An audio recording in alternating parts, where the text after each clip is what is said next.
how the civil war is going in Syria, and especially with the fact that the regime is almost winning on the ground.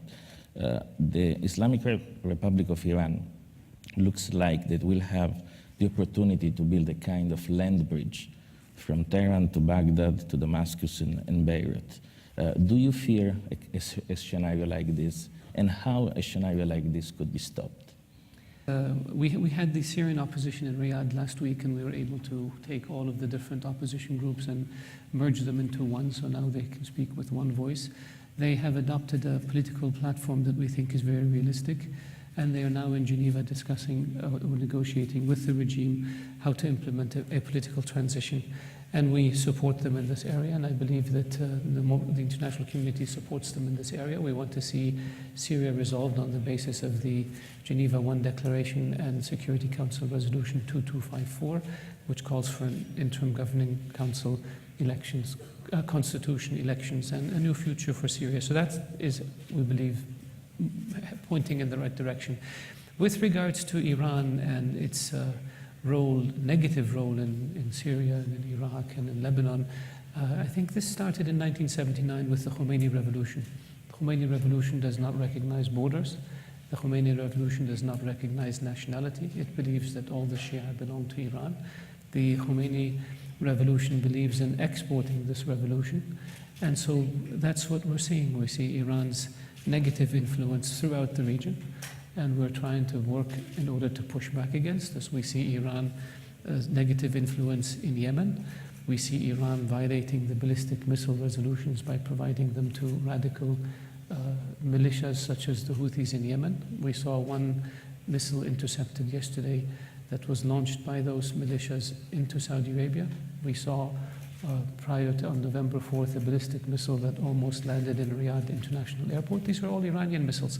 And so this is Iran's policy since 1979. And with this policy comes a total disregard for international law, a total disregard for the principle of non-interference in the affairs of others, and a total disregard for the principle of good neighborliness. We saw Iran since 1979 be the world's chief sponsor of terrorism. That's why they're under sanctions. They blew up the American embassy in Beirut. They murdered 270 Marines at Beirut International Airport. They blew up a synagogue in Argentina, killing several hundred people. They committed terrorist acts in Europe, in a number of countries. They assassinated diplomats.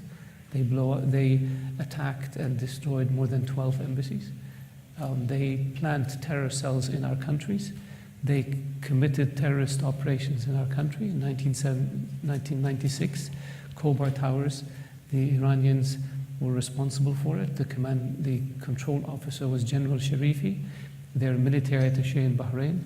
The bomb maker was Hezbollah. The explosives came from the Bekaa Valley. And the three leaders of the plot, all Saudi citizens, one Lebanese, I guess, fled and have been living in Iran since.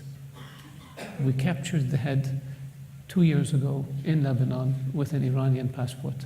So this is aiding and abetting and sheltering terrorists. The board of directors of Al-Qaeda has been living in Iran since 2001, including Osama bin Laden's son Saad. Al-Qaeda and Daesh, Iran facilitated their movement. We know from the documents that were captured in bin Laden's house in Abbottabad that Al-Qaeda had extensive dealings with Iran. We know from Osama bin Laden's documents that he directed his lieutenants to seek Iran's advice and to coordinate with the Iranians. Isn't this aiding and abetting terrorist organizations? And so since 1979, the Iranians have literally gotten away with murder in our region and in the world, and it's time for this to stop. And we intend to take a firm position on protecting our people, protecting our region, and making sure that the Iranians know that there's a price that they pay for these aggressive and hostile policies that they pursue. So do I think the Iranian objective is to have a land bridge to the Mediterranean? Absolutely. And they make no bones about it. They established Hezbollah, a terrorist organization in Lebanon, whose objective is to serve Iran's interests and not Lebanese interests. And they use this organization in Syria, in Iraq, in Bahrain, in Yemen.